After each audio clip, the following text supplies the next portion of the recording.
Mbili ngelanga leli ke sikhumbula ke Dr. Kenneth Kaunda waseZambia vile kukhona okunye ngingabuyeli lapha na ku Roma sanjena indaba emnandi kukhona okunye lapha ke wena ke mgcina ingceko wezapho ukuthini ngale into le what other thing engicabanga kathesi is what talking sikhuluma ngedetermination kaKaunda in terms of ama liberation movements indlela wayesupporta ngayo. There is a stupid day what soon after bombardment AFC kwabonjwa imkushi what should bonjwa in these two camps because the bombardment AFC amakhewa beqala babomba headquarters yeZPRA while this team moved out of that AFC saya to a place called Ikasupe one afternoon abafana baka Kaunda belama what do you call this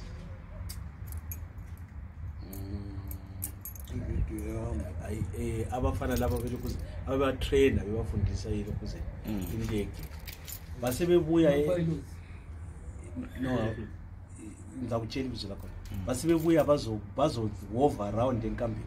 They wanted to practice but bengakwazi ukuthi thina sasi armed kungalana, so they came to the camp ba bank left bank right baqansa baphezulu. But it is the time when we had problems with ama trailers esasinawo.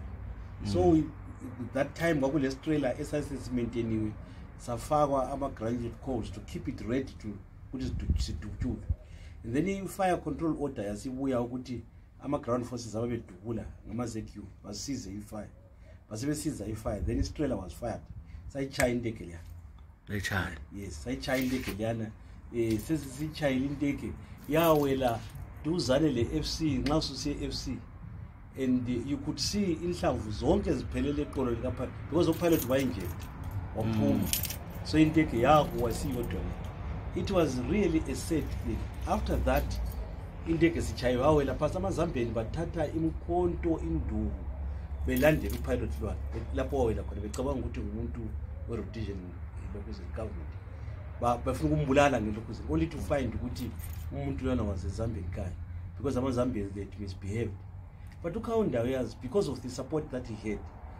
All what he did was he blamed the pilots of going to encamping zama militants abantu abanjengathi ukuthi bebe bezodlalela phakathi bethi bona kade bezama ukuthi bafundise ama pilot how to dodge ilokuze, which was already too late.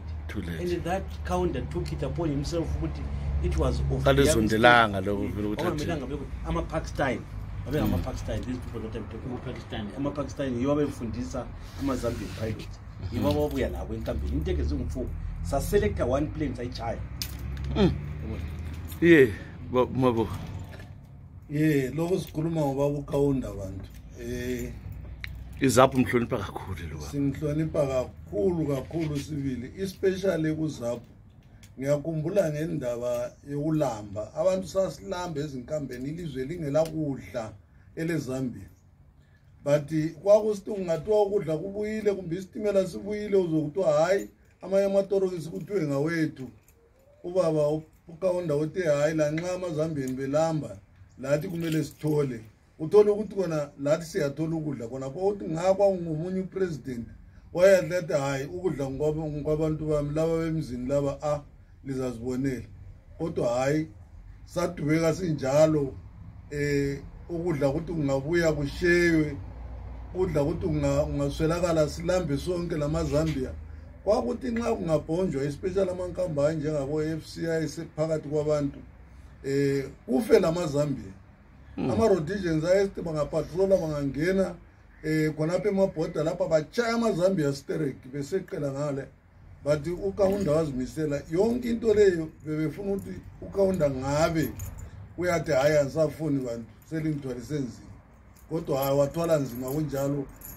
Ngiyakhumbula sibili kubo BL1 lapha engaoperator khona mbijana amaZambians babekhala ukuthi amabhunu bayangena bevela khona ngale bengena besibadinga amagandanga befuna ukubachaya, abanye bebachaya abanye bebadubula, but uKaunda wazimisela sasizathatha ilizwe.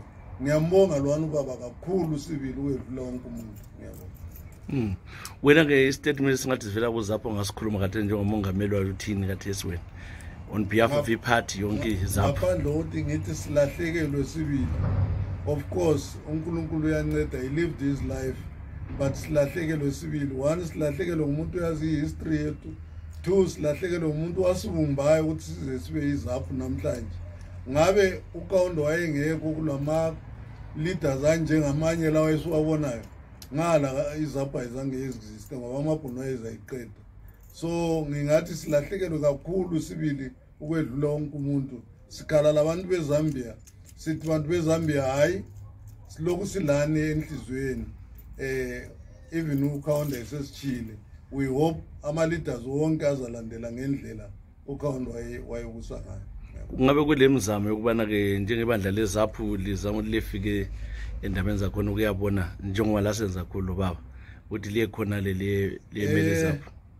Kathesi ngendlela yeCovid la ngendlela yokuthi imali ngilutshwana hathi besingazimiselanga, but kulamanye amadoda esasilabo abaseZambia esikwazi ukuthi sizabacela njalo abaloku bekuZapho.